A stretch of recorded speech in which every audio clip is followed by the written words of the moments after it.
वालों सुनो, मस्जिदें गसब की हुई जमीन पर नहीं बनाई जा सकती।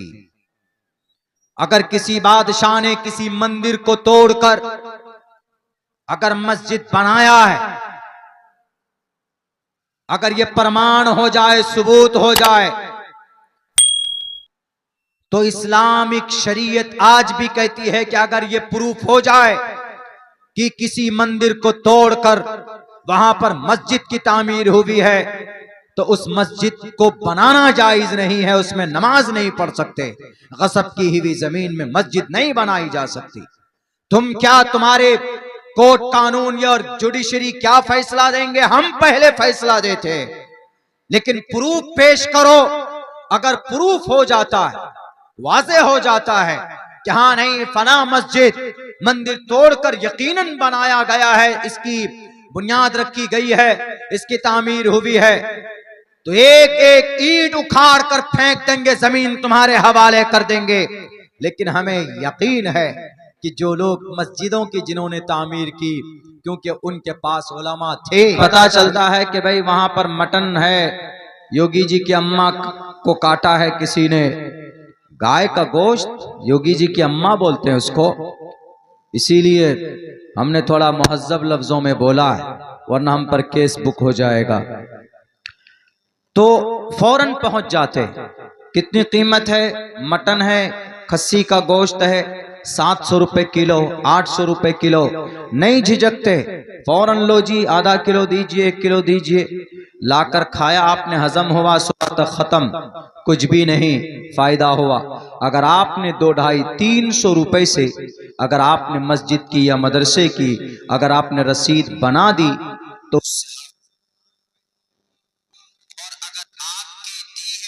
से कोई हाफिज कुरान बना है, तो अबू दाऊद की एक हदीस है, अल्लाह के नबी फरमाते हैं कि इज़ा मातल इंसानु इनक़ता अन्हु अमलुहु इल्ला मिन सलासा इल्ला मिन सदक़तिन जारियतिन औ इल्मिन युंतफ़उ बिही औ वलदिन सालिहिन यदउ लहु, रवाहु अबू दाऊद। अल्लाह के नबी फरमाते, जब आदमी मरता है तो उसका अमल उससे मुनक़ते हो जाता है, लेकिन अगर वो कुछ काम दुनिया में करके जाए तो मरने के बाद भी उसको सवाब ट्रांसफर होता रहता है।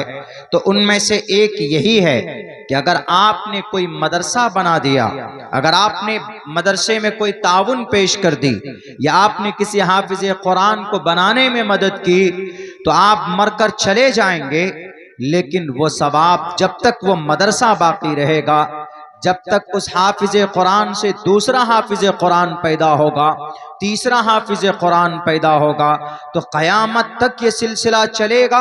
तो क़यामत तक सवाब आपको डिलीवर होता रहेगा, भले ही आप इस दुनिया से चले गए हों।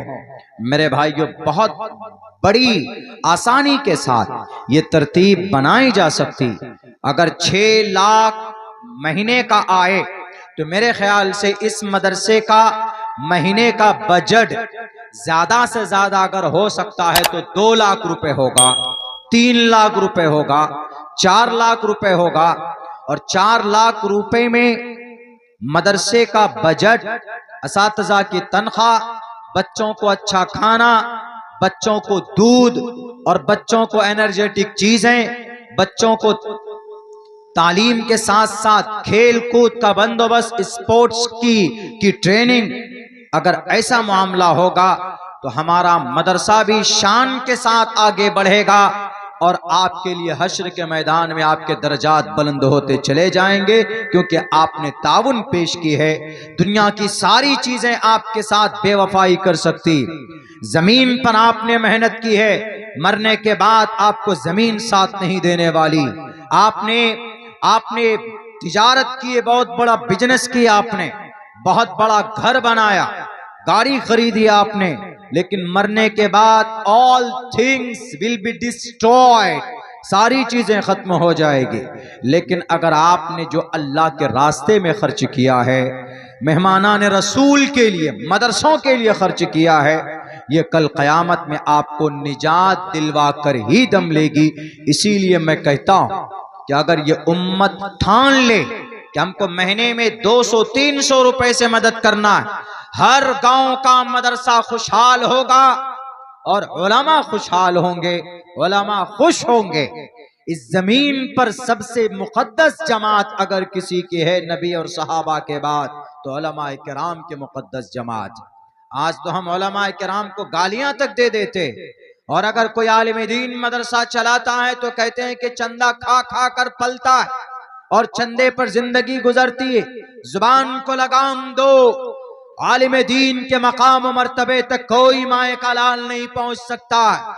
जिसकी तारीफ अल्लाह खुद कुरान में करता है, इन्नमा यख्शल्लाह मिन इबादिहिल उलमा, अल्लाह से डरने वाले उलमा ही होते हैं, यानी अल्लाह से डरने वाले उलमा होते हैं।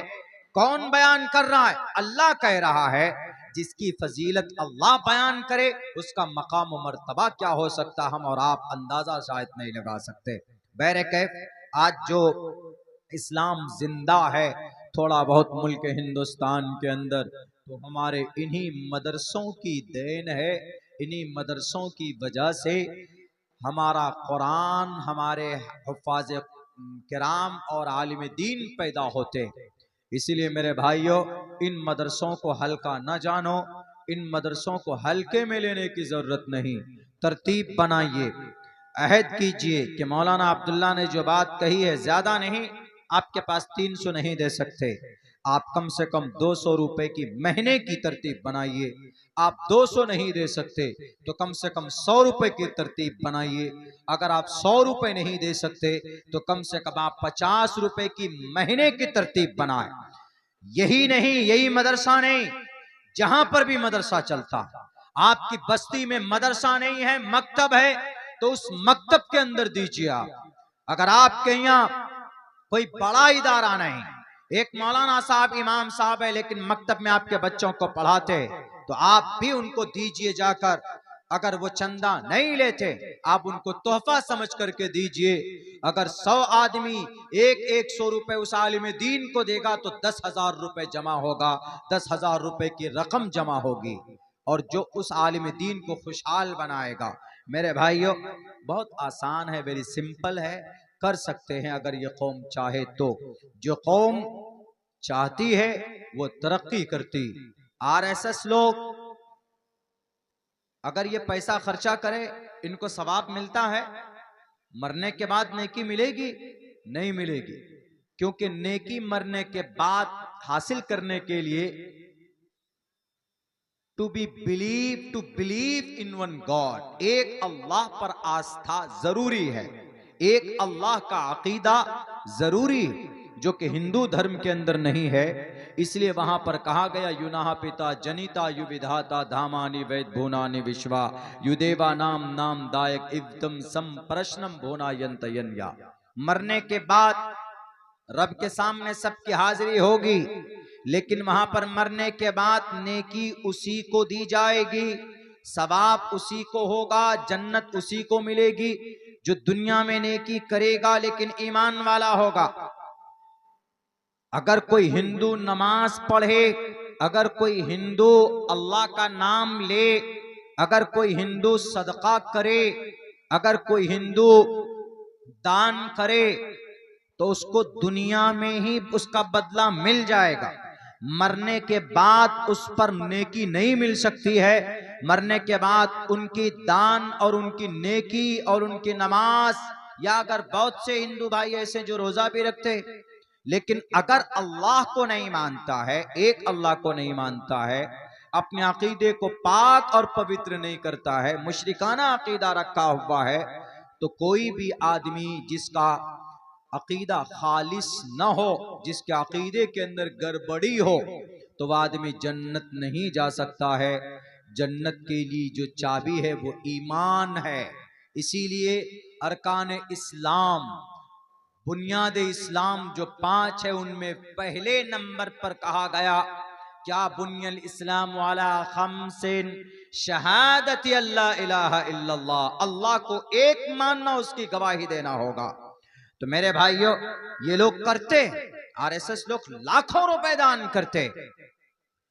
जो भी आदमी कुरान और सुन्नत की फरमान पर दुनिया में अमल करेगा, उसको दुनिया में उसका अच्छा बदला मिलेगा, भले ही एक काफिर या मुशरिक अमल कर ले। आज जो मुस्लिम कौम, इनको अच्छा बदला नहीं मिलता है, क्यों? क्योंकि मुसलमानों का अमल अच्छा नहीं रहा, मुसलमानों का अमल गलत हो गया है। मुसलमान दीनी एतबार से भी कमजोर है और दुनियावी एतबार से भी कमजोर है। दीनी एतबार से क्या? दीनी एतबार से first of all, if you want to be a complete Muslim, अगर आप एक सच्चा मोमिन बनना चाहते, मोमिन कामिल, ला युमिनूना हत्ता युहक्किमूका फीमा शजर बैनहुम, होगा जिंदगी का। आज मुसलमान करता है, कुरान का फैसला है कि एक अल्लाह के बाद यानी ईमान लाने के बाद टोटल मुसलमानों को अकीमुस्सलाह, 24 घंटे में 5 वक्त की नमाज फर्ज है। इन्नस्सलात कानत अलल मुमिनीन किताबम मौकूता, नमाज फर्ज है अपने मुतय्यना वक्त में, फर्ज है, फर्ज आइन। सबसे पहला दुनिया एक अहम दीनी फरीजा इस्लाम का ईमान के बाद सबसे पहला। अगर आपके पास दौलत नहीं है तो आप पर ज़कात फर्ज नहीं, अगर आपके पास दौलत नहीं है तो आप पर हज फर्ज नहीं, अगर आप मुसाफिर हैं तो आप पर रोजा फर्ज नहीं है, बल्कि जब तक आप मुकीम नहीं होंगे तो आप पर रोजा फर्ज नहीं। लेकिन आप चाहे दौलत ना हो, चाहे आपके पास पैसे ना हो, चाहे आप सफर में रहें, कहीं पर भी रहें, हर हाल में नमाज आप पर फर्ज है। अकीमुस्सलाह, नमाज फर्ज है। लेकिन क्या इस कौम के लोग नमाज पढ़ते? पाबंदी से नहीं पढ़ते, गड़बड़ी करते हैं। कितने मुसलमान हैं जो नमाज छोड़ते हैं? खुसूसन हमारा नौजवान तबका कभी सजदा नहीं करता, मस्जिदें वीरान पड़ी हुई होती। इसीलिए अल्लाह तबारक व ताला ने आजकल हमारे मस्जिदों को गैरों के जरिए से तुड़वा रहा है, उसकी शहादत हो रही। भारत के अंदर कितनी मस्जिदें शहीद की गई, अभी 3-3, 4-4 बड़ी मस्जिदें ऐसी है दुनिया के अंदर जो कुफ्फार के नरगे में यानी उनके कब्जे में। इस जमीन की दूसरी पुरानी मस्जिद, सबसे पहली मस्जिद कौन सी है? बैतुल्लाह, काबतुल्लाह। इन्ना अव्वल बैति वुज़िअ लिन्नासि लल्लज़ी बिबक्कत मुबारकन व हुदल लिल आलमीन। सबसे पहली मस्जिद इस दुनिया की, इस जमीन की सबसे पहली मस्जिद, अल्लाह का घर, वो बैतुल्लाह है। उसके बाद दूसरे नंबर पर सबसे पुरानी मस्जिद वो मस्जिद अक्सा है, बैतुल मक़दिस है।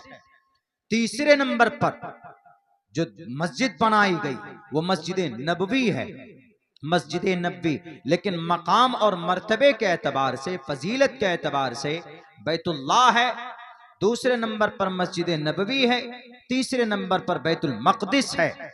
लेकिन बैतुल मक़दिस आज मुसलमानों के कब्जे में है? नहीं है। 1967 से लेकर आज तक ये यहूदियों के कब्जे में है, इसराइल के कब्जे में। और एक मस्जिद जो 708 ईस्वी में बनाई गई अब्दुर्रहमान अल अव्वल बादशाह के जरिए, कौन सी मस्जिद? कुर्तबा की जामे मस्जिद, जहां से मदरसा पूरी दुनिया के अंदर फैला है। कुर्तबा की जामे मस्जिद आज वो दूसरों के कब्जे में है, आज वो मजूसियों के कब्जे में है। वहां पर अजान नहीं होती है, वहां पर नमाज नहीं होती है। और हमारे भारत के अंदर बाबरी मस्जिद तो चली गई, ज्ञानवापी मस्जिद के एक हिस्से में पूजा होता है, एक हिस्से में हनुमान चालीसा पढ़ा जाता है। जय हनुमान ज्ञान गुण सागर, जय कपीस त्यों लोक उजागर, राम दूत अतुलित बलदामा, अंजनी पुत्र पवन सुतनामा, कंचन वरन वराज सुबेशा, कानन कुंडल कुंचित केशा। ये एक हनुमान जी की तारीफ की जाती और वहीं पर एक तरफ उस मस्जिद की उसमें नमाज पढ़ी जाती है, कुरान करीम की तिलावत होती, सूरह फातिहा पढ़ते हैं। अल्हम्दुलिल्लाहि रब्बिल आलमीन अर्रहमानिर रहीम मालिकि यौमिद्दीन इय्याका नअबुदु व इय्याका नस्तईन इहदिनस सिरातल मुस्तकीम सिरातल लज़ीना अनअमता अलैहिम गैरिल मग़ज़ूबि अलैहिम वलज़्ज़ालीन। जामे मस्जिद ज्ञानवापी बनारस में इजाजत दे दी गई उसके एक कमरे में कि तुम पूजा करो। तुम्हारे अब्बा की मस्जिद थी, तुम पूजा की परमिशन दे रहे। चोरों को पकड़ने के लिए तुम्हारे पास ताकत नहीं, बस कुछ नहीं दिखता है तो हाँ इस मदरसे इस मस्जिद को फला मंदिर तोड़कर बनाया गया, फला मंदिर तोड़कर बनाया गया। ये मस्जिद तो वो अब आया था बाबर, यहाँ पर शिव जी की मंदिर थी, यहाँ पर तो भोलेनाथ बैठे थे, यहाँ तो जगन्नाथ बैठे थे, यहाँ तो माँ दुर्गे माता आई थी, यहाँ तो ये देवता आया था और इसको तोड़ करके मस्जिद बना दिया गया, मस्जिद तामीर हुई। उन लोगों से हम बताना चाहते हैं, कल की भी तकरीर में हमने ये बात की थी, आज भी मैं कहता हूं, दुनिया वालों सुनो, मस्जिदें गसब की हुई जमीन पर नहीं बनाई जा सकती। अगर किसी बादशाह ने किसी मंदिर को तोड़कर अगर मस्जिद बनाया है, अगर ये प्रमाण हो जाए, सबूत हो जाए, तो इस्लामिक शरीयत आज भी कहती है कि अगर ये प्रूफ हो जाए कि किसी मंदिर को तोड़कर वहां पर मस्जिद की तामीर हुई है, तो उस मस्जिद को बनाना जायज नहीं है, उसमें नमाज नहीं पढ़ सकते। गसब की हुई जमीन में मस्जिद नहीं बनाई जा सकती। तुम क्या, तुम्हारे कोर्ट कानून और जुडिशरी क्या फैसला देंगे? हम पहले फैसला देते, लेकिन प्रूफ पेश करो। अगर प्रूफ हो जाता है, वाज़ेह हो जाता है कि हाँ नहीं फना मस्जिद मंदिर तोड़कर यकीनन बनाया गया है, इसकी बुनियाद रखी गई है, इसकी तामीर हुई है, तो एक एक ईंट उखाड़ कर फेंक देंगे, जमीन तुम्हारे हवाले कर देंगे। लेकिन हमें यकीन है कि जो लोग मस्जिदों की जिन्होंने तामीर की, क्योंकि उनके पास उलमा थे, उनके पास दानिश्वर थे, उन्होंने रोका था। और कहां था उस वक्त में कि किसी भी मगसूब और मगसूब जगह के ऊपर जमीन पर मस्जिद नहीं बनाई जा सकती। किसी बादशाह ने ये जुर्रत नहीं की होगी, इसलिए कि वो बादशाह दीन और शरीयत से इतने बहरवर नहीं थे, इतने गाफिल भी नहीं थे। बादशाह जलालुद्दीन अकबर, उनके दरबार में उलमा का एक बड़ा मजमा लगा रहता था। 7 आलिम दीन रहते थे अकबर के दरबार में, जो सिर्फ नमाज पढ़ाने के लिए मुतय्यन थे, और इल्म फिक़ा और कुरान और हदीस से जो मसाइल निकलते थे, कुरान और हदीस से मसला बताने वाले उलमाए किराम को महीने में 10-10 हजार अशरफियां उनको तोहफे में दिया जाता था। वो जलालुद्दीन अकबर यानी ऐसे नहीं थे पागल के तरह कि उनको कुरान के बारे में पता नहीं है, उनको शरीयत के बारे में मालूमात नहीं है, जहां मन में आया वहीं मस्जिद बना दी, चाहे किसी की गैर की जमीन हो। आज किसी गैर की जमीन में अगर कोई मस्जिद बना दे तो मस्जिद जायज है? पूछ लीजिए, उलमा बैठे हैं, आप अपने गांव समाज के उलमा से पूछिएगा। लेकिन नहीं, फिर भी वो लोग आपकी मस्जिद तोड़ना चाहते हैं, आपकी मस्जिद पर पाबंदी लगाना चाहते हैं। और ये सब होता कैसे है? ये सब बादशाह, जालिम बादशाह के जरिए होता है। और जालिम बादशाह ऐसे मुसल्लत नहीं होता, जालिम बादशाह तकवीनी निजाम के तहत मुसल्लत होता है। और तकवीनी निजाम का ताल्लुक आपके अमल से है, और आपका अमल गलदा होगा तो जालिम बादशाह आएगा। ये निजाम है, ये फितरत है, रब्बे जुल जलाल का ये सिस्टम है। अगर तुम गुनाह करोगे तो जालिम आएगा तुम पर, अगर तुम रब के खिलाफ जाओगे तो रब किसी और को पैदा करेगा।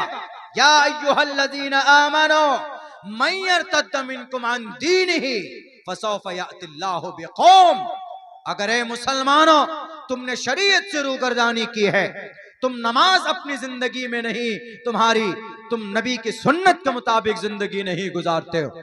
नौजवान अपनी जिंदगी में सलमान खान, शाहरुख खान को रोल मॉडल बनाया हुआ है, जो हिजड़े हैं, जो बहरूपिये, जो कमर हिलाकर डांस कर करके इस उम्मत के नौजवानों को गुमराह करते हैं। वो 3 घंटे का फिल्में बनाता, उसमें क्या रियलिटी? सारी चीजें BSFX के जरिए से या एडिटिंग के जरिए से आपको उल्लू बनाया जाता है, आपको बेवकूफ बनाया जाता है कि ये देखो इसके अंदर कितने सारे एक्शंस है, इसके अंदर कितनी अच्छी कहानी बताई गई। कयामत की सुबह तक कोई माँ ऐसा बच्चा नहीं पैदा किया आज तक जो मोहम्मद रसूलुल्लाह सल्लल्लाहु अलैहि वसल्लम से ज्यादा बेहतर, आप अलैहिस्सलाम की जीवनी से ज्यादा बेहतर हो। ये मैं नहीं कह रहा, अंग्रेज भी कहता, दुश्मनान इस्लाम भी कहते हैं। माइकल एच हार्ट ने अपनी किताब में नबी पाक अलैहिस्सलाम के 100 लोगों के नाम पेश किए, उनमें पहले नंबर पर अगर किसी का नाम पेश किया है तो मोहम्मद रसूलुल्लाह का नाम पेश किया। आज मोहम्मद के नाम से वाकिफ नहीं, मोहम्मद रसूलुल्लाह के अब्बा का नाम क्या, उनसे वाकिफ नहीं, उनके अम्मी का क्या नाम, उनसे वाकिफ नहीं। सुन्नत क्या है, अगर एक सुन्नत पर अमल करेंगे तो 100 शहीदों का सवाब मिलेगा। आज नौजवान कौम लड़कियों के पीछे भागते, आज नौजवान कौम जिना में मुब्तला, आज नौजवान कौम शराब के नशे में धुत है। अरे वो शराब के नशा, जब कोई शराब पीता है तो वह हालत ईमान से निकल जाता है। ला यशरबुल खमर हिन यशरबु वहुव मोमिनुन, रवाहुल बुखारी। अल्लाह के नबी फरमाते हैं अगर इस कौम का कोई आदमी, अगर कोई ईमान वाला शराब के गिलास को हाथ लगाता है, जब वो शराब पीता है तो उसका ईमान उसके सीने से निकल जाता है। बाज मुफस्सिरीन ने ये तफसीर की, अगर उसकी मौत नशे की हालत में हो जाए तो कुफ्र की हालत में मरेगा।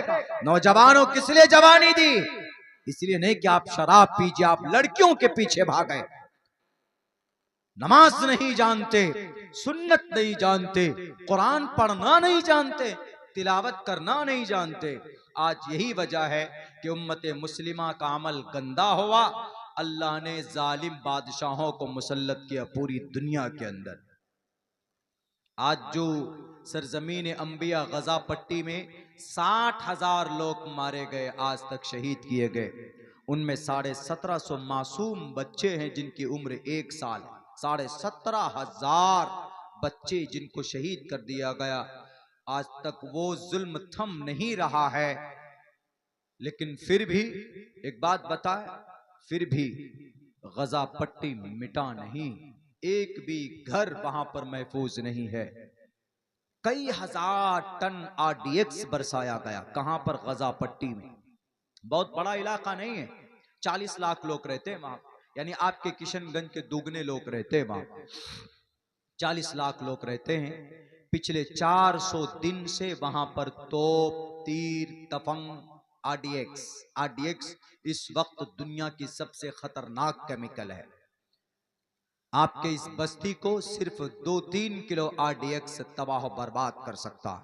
बम बनाया जाता है उससे। कई हजार, 60 बल्कि 45,000 टन RDX गिराया है गजा पट्टी में। किसने? जालिम इसराइल ने, दहशतगर्द इसराइल ने, उसने। लेकिन पता है 60,000 लोग शहीद तो हुए हैं, लेकिन गजा पट्टी में टोटल लोग खत्म नहीं हुए। वहां आज भी पिछले 400 दिनों में 50,000 हाफिज कुरान बने हैं। मदरसा उन्होंने तोड़ दिया, सारे मदरसे मखदूस जमींदोज कर दिए, सारे मस्जिदें शहीद कर दी, सारे घर तबाह बर्बाद कर दिए। लेकिन पता है उन्होंने अपने बच्चों को कहां हाफिज कुरान बनाया है? जहां प्लास्टिक का या जहां इस तरह टेंट का खेमा लगाया है, वहीं पर उन्होंने पिछले 400 दिनों में 5 गुना ज्यादा हाफिज कुरान पैदा हुए। यानी इन 400 दिनों में 50,000 बच्चे हाफिज कुरान बनाए। इसीलिए वो लोग जिंदा हैं।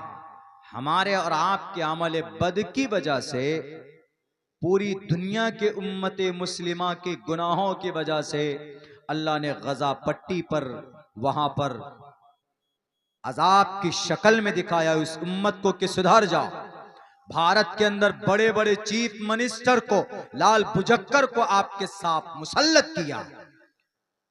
उत्तर प्रदेश में हुआ था ना, क्या डराया था कि मदरसे नहीं चल सकते। हालांकि मदरसा पढ़ने की जगह है, और पढ़ना, ज्ञान हासिल करना तो गीता में भी, बहुनाम जन्मनामन्ते ज्ञानवान माम परपदिग्यते वासुदेवा सर्वमिति समहात्मा। महात्मा कहां से बनता? पढ़कर बनता। पढ़ना, जो कि हमारा कुरान का पहला मैसेज है, आसमान से जो जमीन पर उतरा, इकरा, पढ़िए, इक़रा बिस्मि रब्बिकल्लज़ी खलक़, अपने रब के नाम से पढ़िए जिसने पैदा किया। कुरान का पहला पैगाम तो मदरसों में पढ़ाया जाता है। उन्होंने कहा कि नहीं, मदरसा बंद करो, क्योंकि मदरसों में कुरान पढ़ाया जाता है, हाफिज साहब बनाया जाता है, टोपी और दाढ़ी वाले बनते हैं, इसलिए कुरान करीम पर पाबंदी लगाओ। हाई कोर्ट ने पिछले साल पता है क्या कहा, पाबंदी लगा दी थी कि मदरसा एक्ट खत्म करो उत्तर प्रदेश से। उत्तर प्रदेश में 23,500 मदरसे, उनमें से तकरीबन 13.5 लाख 17 लाख बच्चे पढ़ते। 550 मदरसा वो है जो सरकार के फंड से चलता है, यानी सरकार की फंडिंग होती, बाकी मदरसे वहां के आवाम के चंदे से चलते हैं। जितने भी बड़े इदारे आपकी जामिया सल्फिया बनारस, नदवतुल उलमा लखनऊ, दारुल देवबंद, मज़ाहिरुल सहारनपुर और शाही मुरादाबाद, जितने भी बड़े इदारे पुराने इदारे हैं, ये सब आवाम के चंदों से चलते। लेकिन वहां पर उन्होंने कहा कि मदरसा एक्ट बंद करो। केस चला कहां पर, हाई कोर्ट में। लेकिन हाई कोर्ट में केस कब चलता है, जब कोई दरखास्त डालता है, यानी हमने आपके खिलाफ दरखास्त दिया तो आपके खिलाफ केस चलेगा। तो वहां मदरसा एक्ट को खत्म करने के लिए दरखास्त कितने दी पता है आपको? 5 दरखास्तें आई, 5 दरखास्त में से 4 दरखास्त देने वाला मुसलमान है। मुसलमान, एक तो किसी मदरसे का नाजिम साहब है। बताइए, इस उम्मत को नुकसान इस उम्मत के लोगों ने ज्यादा पहुंचाया है। मिस्टर मोदी जी, मिस्टर योगी जी को खाम बदनाम करते, वो तो बाद में आते। पहले हम लोग बुरे, हमारा अमल खराब है, हमारा अमल गंदा। तब हाई कोर्ट ने कहा कि अरे ये सन 2012-22 से ही ये याचिका, अरे देखो किसका कौन कौन याचिका करता।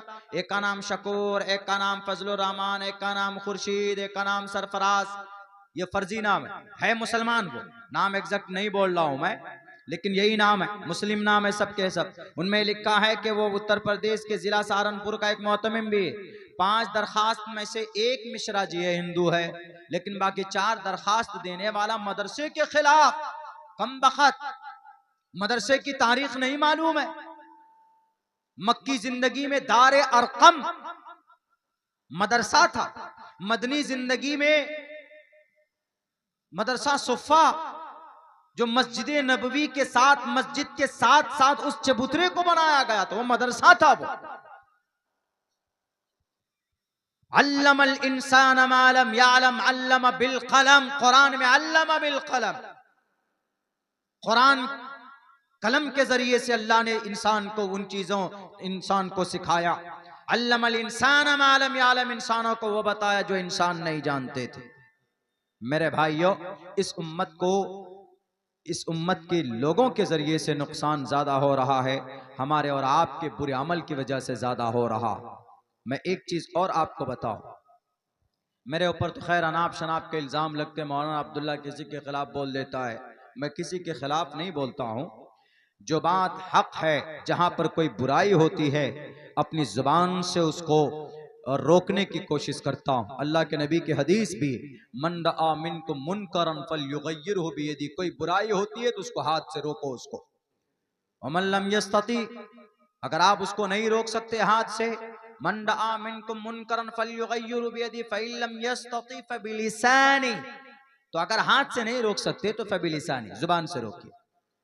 वमन लम यस्तती, अगर आप जुबान से नहीं रोक सकते, पहले हाथ से, मन रअा मिनकुम मुनकरन फलयुगय्यिरहु बियदी फइन लम यस्तती फबिलिसानी फइन लम यस्तती फबिक़ल्बी, अगर आप इन दोनों की ताकत नहीं है तो दिल के अंदर बुरा समझिए कि ये काम गंदा हो रहा है। अभी आपको एक चीज, एक खबर दे रहा हूं, बहुत आपको ताज्जुब होगी, हैरत होगी। हमने सन 2019 के अंदर में एक तकरीर की थी, उसमें हमने कहा था कि जो मुकद्दस सरजमीन है, सरजमीन हिजाज, जजीरतुल अरब, बड़ी पाक और पवित्र तरीन जगह है वो इलाका। क्यों? इसलिए कि वहां पर सहाबाए किराम की वहां पर रहे हैं, और वहाँ पर उन्होंने चक्कर काटा है, दीन के ताल्लुक से उन्होंने वहाँ पर सफ़र किए। उन्होंने वहाँ पे जजीरतुल अरब, दुनिया के अंदर सबसे ज़्यादा दौलत इन्हीं जजीरतुल अरब में, जिसको गल्फ कंट्री बोलते, यूनाइटेड अरब अमीरात है, सऊदी अरब है, ओमान है, यमन है, बहरीन है, कतर है, इन सब जगहों को, उन सब जगहों में। लेकिन अभी पता है क्या हुआ? दो बहुत बड़ा गुनाह का काम हुआ है, दो बहुत बड़ा गुनाह का काम हुआ है। मैं आप लोगों को ये बता देता हूँ, सुन लीजिए, उसके बाद मैं भी अपनी बात ख़त्म करना चाहता हूँ, चूँकि वक्त भी काफ़ी हो चुका है, 12:30 बज चुके। चूँकि हमारी बात आपकी समात पर मौकूफ़ है, अगर आप सुनेंगे तो हम सुनाएंगे, अगर हमको लगेगा कि आप नहीं सुनना चाहते हैं, आप सुनना चाहते हैं, तो हम भी अपनी बात को वहीं पर ख़त्म कर देंगे। लेकिन ये वाक़या सुना दे रहा हूँ ताकि आपको पता चले कि आज जो मुसलमानों पर इतना जुल्म हो रहा है वो मुसलमानों के अमल बद की वजह से हो रहा है। और अल्लाह ने कुरान में वाज़े लफ्ज़ों में कह दिया, ज़हरल फ़साद फ़िल बर्रि वल बहरि बिमा कसबत ऐदिन नास, हमारे अमल बद की वजह से फसादात पैदा होते। बहरकैफ, तो यूनाइटेड अरब अमीरात, जहां पर शहर दुबई है, जहां पर अबू धाबी, यूनाइटेड अरब अमीरात, बहुत दौलत अल्लाह ने दी उनको, बहुत दौलत। ये जजीरतुल अरब में आता है, पूरा का पूरा उस जजीरे में आता है। दुनिया के अंदर सबसे ज्यादा दौलत इन्हीं मुल्कों में है, इन जजीरतुल अरब में। इसलिए है क्योंकि वहां पर डीजल है, पेट्रोल है, सोना है, चांदी है, मट्टी का तेल है, गैस है, ये सब वहां जमीन से निकलता, ये सारी चीजें वहां पे निकलती, इसलिए दौलत के अंबार। लेकिन पता है हुआ क्या है? इनको क्या करना चाहिए? उन दौलत का मदरसा बनाना चाहिए, मस्जिद को आबाद करना चाहिए, दीनी ताल्लुक से कुरान को, कुरान के तालीम व ताल्लुम के ताल्लुक से कुरान और शरीयत के तालीम को आम करना, घर घर तक पहुंचाना चाहिए। इन्होंने किया नहीं किया? इन्होंने सन 2018 में जजीरतुल अरब के, यूनाइटेड अरब अमीरात के मोहम्मद बिन जैद अन नहयानी, यूनाइटेड अरब अमीरात का जो शेख है उनका नाम है मोहम्मद बिन जैद अन नहयानी, उन्होंने अबू धाबी के अंदर 27 एकड़ जमीन, कितनी? 27 एकड़ जमीन पर मंदिर बनवाया है। और 27 एकड़ जमीन को mister prime minister mister Modi को गिफ्ट किया है तोहफे में। ये लीजिए, अबू धाबी में 27 एकड़ जमीन है और आप आइए यहाँ पर और यहाँ पर पूजा अर्चना कीजिए। इस सन 2024 के अप्रैल में भारत का प्राइम मिनिस्टर वहां जाते हैं और वहां पर जाकर उस मंदिर का इफ्तिताह करते हैं। बताइए अल्लाह का अजाब आएगा कि नहीं आएगा? उनको लाखों करोड़ों रुपए जहां पर लोग मदरसा चलाते हैं भारत भेजना चाहिए। आप नहीं बना सकते मदरसे, मंदिर बना रहे हैं आप। यानी 360 बुतों के खात्मे के लिए नबी ने कितनी कुर्बानी पेश की है। बीबी सुमैया के जिस्म के टुकड़े हुए हैं, जिन बुतों के खात्मे के लिए बिलाल हबशी के जिस्म में सुराख किया गया,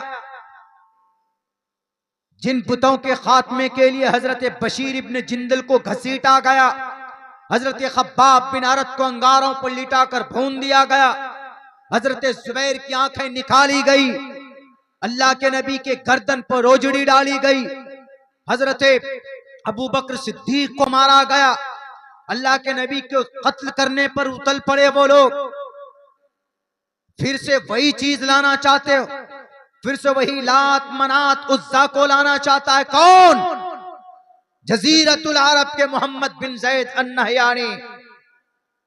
पेट्रोल जमीन से अल्लाह ने निकाल कर तुमको दिया, डीजल मट्टी का तेल अल्लाह ने खजाना दिया, सोना और चांदी जमीन से निकाल कर अल्लाह ने इसलिए दी है तुम्हें ताकि तुम मदारिस आबाद कर सको, कुरान को ज्यादा फैला सको, कुरान के पैगाम को फैला सको। लेकिन नहीं, जिन चीजों को नबी 360 बुतों के खात्मे और बुत परस्ती और शिर्क के खात्मे के लिए नबी ने मेहनत की थी, आज उसी चीज को दोबारा कौन ला रहा है? मुसलमान ला रहे हैं। 27 एकड़ जमीन फ्री। जब मैंने ये तकरीर की थी तो हमारे सीमांचल में कुछ लोगों ने मेरे खिलाफ एक लेटर लिखा कि मौलाना अब्दुल्ला बिना दलील की कोई बात मत बोलो, तुम झूठ बोलते हो। हमने कहा कि अब आओ बेटे, मिस्टर मोदी जी गए सन 2024 में, हो गया मंदिर का उद्घाटन, अब बोलो, निकालो लेटर, बहुत आसान है, लेटर निकाल दे। हक बात अगर शरीयत के खिलाफ मेरे अब्बा करेंगे ना, मैं उनको भी तंबीह करूंगा। मेरी माँ भी अगर शरीयत के खिलाफ कोई बात बोलेगी या कोई अमल करेगी, मैं उनको भी तंबीह करूंगा, अदब के दायरे में रहकर। कोई भी हो, ऐसा नहीं कि मेरा बाप है तो शरीयत से बढ़कर, बिल्कुल नहीं। जब तक आप अपनी जानो माल से, अपनी तमाम तर माल दौलत से ज्यादा मोहब्बत आपको मोहम्मद से नहीं है, तो आप मोमिन नहीं है। ला युमिनु अहदुकुम हत्ता अकूना अहब्ब इलैहि मिन वालिदी व वलदी वन्नास अजमईन, अल्लाह के नबी की हदीस है। चलिए, ये तो पुरानी बात हो गई। अब एक नई बात बताता हूं जो दुनिया को नहीं कम मालूम। अभी इन तमाम जगहों में सबसे ज्यादा मुकद्दस जो मुल्क है वो सऊदी अरब है। क्यों है? इसलिए कि वहां पर मस्जिद नबवी है, वहां पर मक्का बैतुल्लाह शरीफ है, और वहां पर कुरान नाजिल हुआ।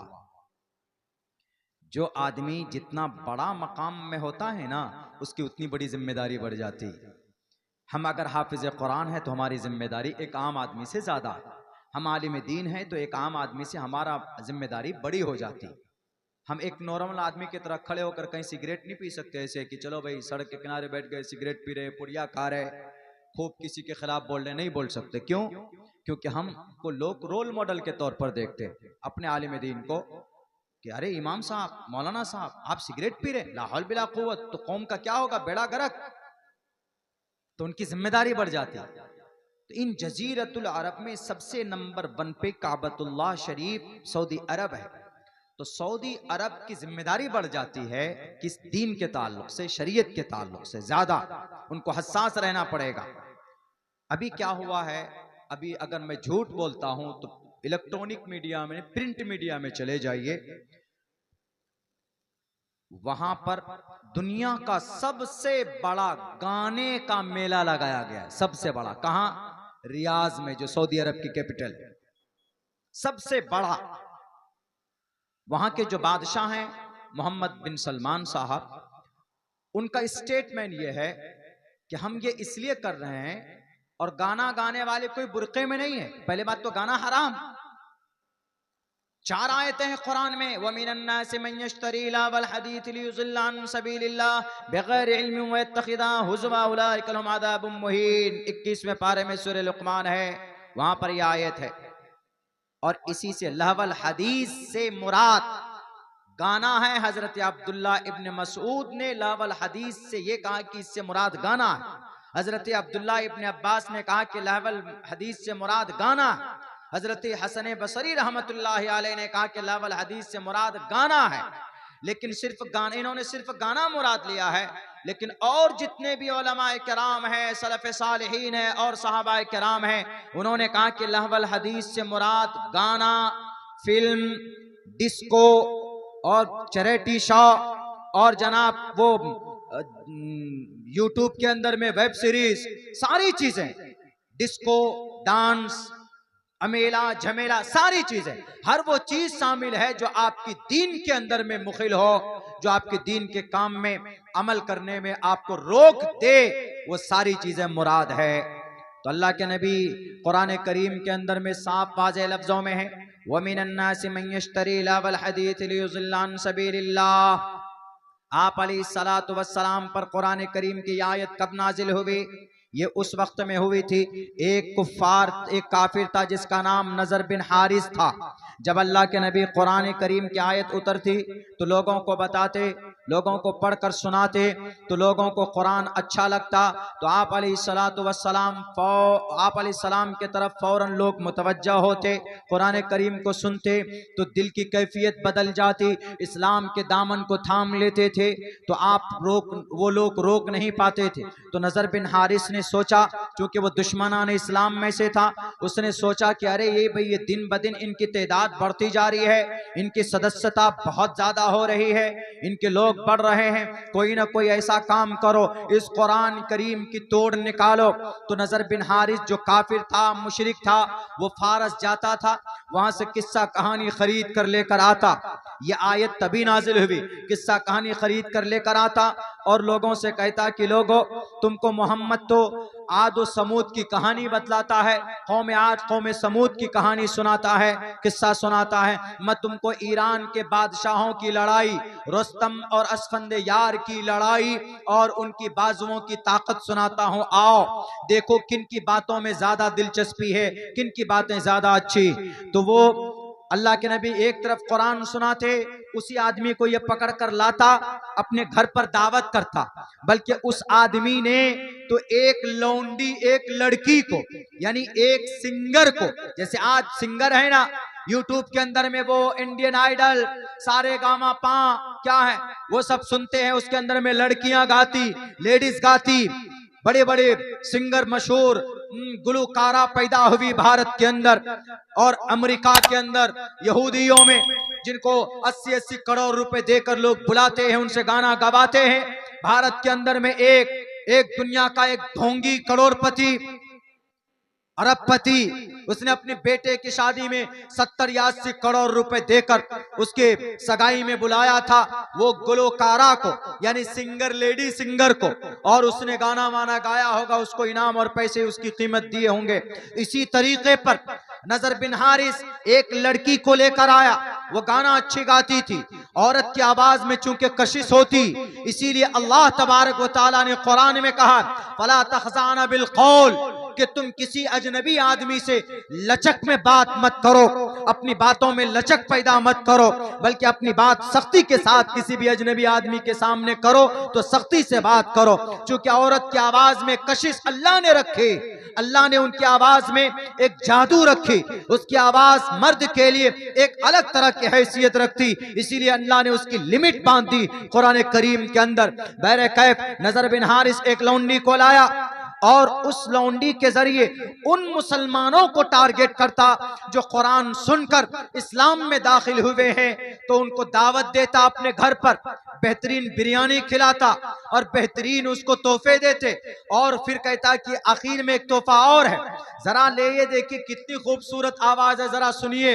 वो लेडी गाना गाती और फिर कहता कि बताइए आपका जो मोहम्मद कुरान सुनाता है उसमें ज्यादा मजा आता है या ये लड़की जो आवाज सुना रही है, गाने के जो बोल सुनाते, इसमें ज्यादा आवाज है। अलायाज़ु बिल्लाह, कुरान से बढ़कर दुनिया का कोई कुरान से बढ़कर दुनिया की कोई चीज नहीं हो सकती। अरे गाना सुनने सुनाने पर गुनाह लिखा जाता, कुरान करीम के एक हर्फ पढ़ने पर 10-10 नेकियां लिखी जाती। मन क़रा हर्फम मिन किताबिल्लाह फलहु बिही हसनतुन, एक नेकी लिखी जाती है और एक नेकी का अज्र 10 गुना अज्र बढ़ा कर दिया जाता। यह हमारा कुरान है। जब वो ऐसा करने लगा तो अल्लाह के नबी के ऊपर कुरान करीम की आयत नाजिल हुई, व मिनन नासि मन यश्तरी लहवल हदीस, लोगों में से बाज लोग वो हैं जो लहव लैब की चीज खरीद कर लाते हैं, लावल हदीस लियुज़िल्लान सबीलिल्लाह, ताकि उसको दीन इस्लाम से, हिदायत से भटका दें बिना सोचे समझे। जो लोग ऐसा करता है, लियुज़िल्लान सबीलिल्लाह बिगैर इल्मिन व यत्तखिदहा हुज़वा, और हिदायत का मजाक बनाता है, कुरान करीम का मजाक बनाता है, तो सुन लो, उलाइका लहुम अज़ाबुम मुहीन, उनके लिए रुस्वा कुन अज़ाब है। मोहम्मद बिन सलमान साहब, आपने म्यूजिक फेस्टिवल कायम किया, फिर भी कुरान के खिलाफ, नबी की शरीयत के खिलाफ, कुरान करीम की इस आयत के खिलाफ है। जो काम नजर बिन हारिस ने किया था वो काम आप कर रहे हैं, और आप कह रहे हैं कि हम सऊदी अरब को तरक्की देना चाहते हैं। क्या तरक्की इसमें नहीं कि अल्लाह ने आपको तेल दिया, तेल आप अपने अब्बा के घर से नहीं लाए, तेल समंदर से निकलता, और यह खजाना कौन देता है? अल्लाह देता है। अगर आप शुक्रिया अदा करें, लइन शकरतुम लाज़ीदन्नकुम व लइन कफरतुम इन्न अज़ाबी लशदीद, शुक्रिया अदा करोगे ता कयामत अल्लाह इस तेल को जारी और सारी करेगा, और इसी तेल की बदौलत आपके पास दौलत के अंबार है। अल्लाह अगर चाहेगा, नबी ने फरमाया जब हमारी उम्मत के लोग शराबी बन जाएंगे, हमारी उम्मत के लोग लड़कियों से गाने गवाएंगे, तो याद रखो ये रात को शराब और औरतों के बाहों में होंगे, सुबह होते होते इनकी शक्लें कुत्ता और सुअर की शक्ल में बदल दिया जाएगा। क्या ये वईद नहीं है मेरे भाइयों? चलिए यहां तक तो ठीक था कि भाई एक आपने फेस्टिवल बनाया, तरक्की के लिए भी नाजायज रास्ता, तिजारत में और काम करते हैं। नबी की पूरी जिंदगी तिजारत से भरी पड़ी है, 40 साल की उम्र तक गाने के लिए कम से कम दुनिया का सबसे बड़ा म्यूजिक का, अब उसको छुपाया जा रहा है, उसको नहीं, ऐसा नहीं है, बिल्कुल फेक है, फना ढिमाका। यहां तक ठीक था। एक अमल और हुआ है जिस पर ज्यादा आपत्ति है पूरी दुनिया के मुसलमानों को। जब जजीरतुल अरब के लोगों ने उनको तानो तशनी किए कि भाई आपने ये हरकत क्यों की है, तब वो अब आकर सफाई दे रहे कि हमारा मकसद तौहीन का नहीं था, और हमारा मकसद इनको बुलाने का ये था कि हम कम्युनिकेशन बनाए, राब्ता बनाए। तो और भी बहुत सारे तरीके हो सकते थे।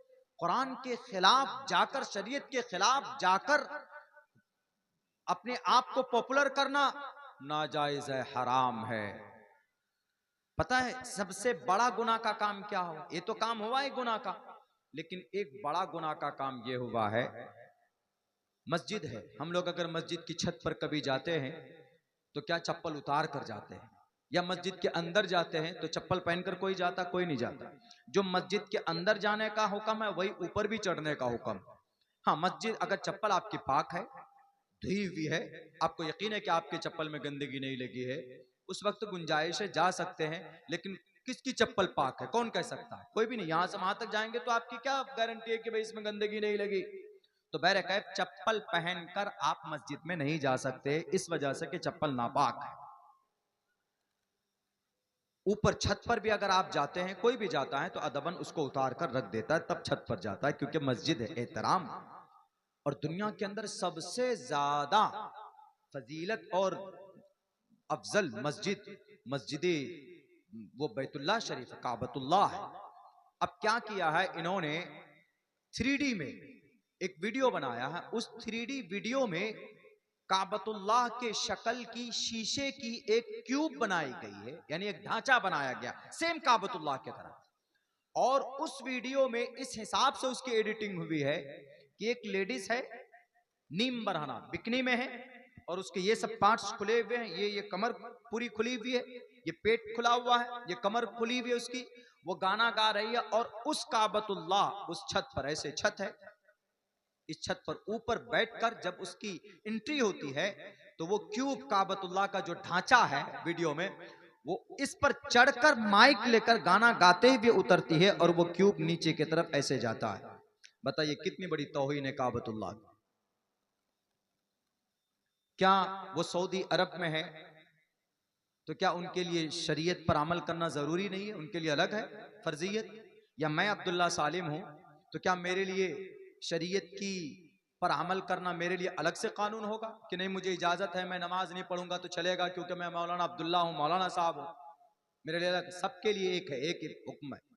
इसलिए मेरे दोस्तों, मैं आखिर के अंदर मैं यही कहना चाहता हूं कि इस उम्मत के ऊपर जो वबाल है ना, चाहे गजा पट्टी में हो, चाहे भारत के अंदर हो, चाहे और दूसरी कहीं जगह पर हो, वो हमारे अमल बद का नतीजा है बस इस उम्मत के। वरना इस उम्मत को अल्लाह ने बहुत दौलत दी, बहुत दौलत दी। भारत के अंदर मुस्लिम वक्फ बोर्ड है, इससे बड़ी दौलत बोर्ड कोई नहीं है भारत में। यानी जितना पैसा रेलवे के पास है, जितना पैसा डिफेंस के पास है, डिफेंस, उतना पैसा हमारे वक्फ बोर्ड के पास है। हमारा ये वक्फ बोर्ड चाहता तो आपका ये मदरसा ऐसा रहता, आपको यहाँ चंदा करना पड़ता? नहीं, आपका मदरसा उन वक्फ बोर्ड के पैसों से चल सकता था। आपका मदरसा जजीरतुल अरब वाले चाहते तो चल सकता था, जो इसलिए अल्लाह ने वहां पर दौलत के अंबार दिए है। तो अल्लाह से दुआ कीजिए कि अल्लाह तबारक व तआला हम मुसलमानों को अपने अमल पर गौर करने और उस पर इस्लाह की कोशिश करने की तौफीक अता फरमाए।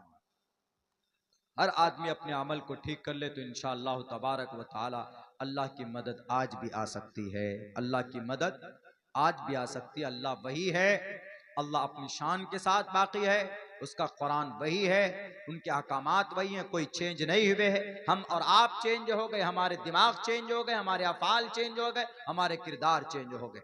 जैसे वहां पर चेंज हुआ, मॉडर्न बनाने के चक्कर में शरीयत को भूल गए, मॉडर्न बनाने के चक्कर में नबी की हदीस की वईद भूल गए, मॉडर्न बनाने के चक्कर में वो लोग गुनाह के मुर्तकिब हो गए। अल्लाह करे अल्लाह उनको हिदायत दे और इस फंक्शन को कैंसिल करे। Winter season festival, music festival winter का सन 2019 से चल रहा ये खेल, लेकिन इस मर्तबा बड़े लेवल पे किया। जब चारों तरफ से लोगों ने उनके ऊपर में सवाल किया है तो तब वो आए हैं निकलकर, कहा कि जब फलस्तीन पर हमला हो रहा है तो आप वहां पर नहीं गए। उन्होंने कहा कि फलस्तीन पर तो 80 साल पहले से हमला हो रहा है। अरे शाह फैसल ने 1967 में 3 दिन में जंग को रुकवा दिया था। शाह फैसल भी तो थे सऊदी अरब के फरमारवा। उन्होंने अंग्रेज की आंखों में आंखें डालकर बात की और यूं कहा, ऐ इस्राइल, अगर तूने मस्जिद अक्सा पर हमला नहीं रोका, अगर तूने लेबनान, अगर तुमने गजा पट्टी के मासूम बच्चों पर बम बरसाना अगर तुमने बंद नहीं किया तो मैं तुम्हारा पेट्रोल रोक दूंगा। और रोक दिया था शाह फैसल ने, तो 3 दिन में जंग बंद हो गई थी। लेकिन ये लोग क्यों नहीं रोक पा रहे? क्योंकि ये लोग उनके दोस्त बन चुके हैं किसी न किसी दर्जे में। इनकी जुबान में ताकत नहीं, इनको फैसला लेने के लिए हिम्मत नहीं है, क्योंकि ये जानते अगर हमने फैसला ले लिया तो चूंकि यहूदियों के पास जो मौसाद, जो जासूस है, इनके घरों में घुसकर इनको मारेगी, इनको अपनी जान की रक्षा, जान की हिफाजत। इसीलिए कि जिन लोगों ने इस्राइल के खिलाफ आवाज बुलंद की, इन इसराइलियों ने उनको इस दुनिया के अंदर में मर्डर किया। उसका इस्माइल हानिया का मर्डर किया और ईरान के राष्ट्रपति का मर्डर किया और उसके बाद यहया सिनवार का मर्डर किया। ये वो थे जिन्होंने इसराइल के यहूदियों के जुल्म को बर्दाश्त नहीं किया। उनकी आंखों में आंखें डालकर बात की तो उनको कांटे की तरह चुभता था, उसको हटा कर फेंक दिया। लेकिन वो शहीद हुए कि नहीं हुए? वो शहीद हुए, मस्जिद अक्सा की आजादी के लिए शहीद हुए। और फिर जो लोग शहीद होता है वो मरता नहीं है, अल्लाह के पास उनको रिज्क दिया जाता है। अल्लाह तबारक व तआला से दुआ करता हूँ, अल्लाह हम तमाम उम्मत मुस्लिमा को कहने सुनने से ज्यादा अमल की तौफीक अता फरमाए। बहुत बहुत शुक्रिया। जज़ाकल्लाह। अस्सलामु अलैकुम व रहमतुल्लाह।